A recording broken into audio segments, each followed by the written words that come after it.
درود پڑھنے کا مہینہ۔ درود پڑھنا ایک افضل ترین عمل ہے۔ ماہ شعبان المعظم کو درود پڑھنے والا مہینہ قرار دیا گیا ہے، کیونکہ یہ مہینہ نبی کریم صلی اللہ علیہ وآلہ وسلم کا مہینہ ہے، اور امام قسطلانی رحمۃ اللہ علیہ نقل کرتے ہیں کہ شعبان المعظم کا مہینہ نبی کریم صلی اللہ علیہ وآلہ وسلم کا مہینہ ہے۔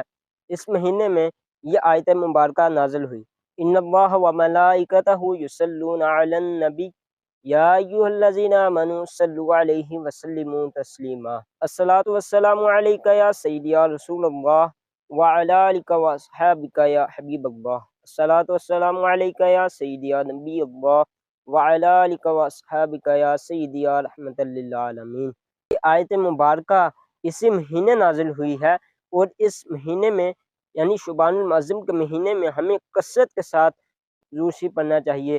آج کی رات برکت والی رات ہے، شب برات کی رات ہے۔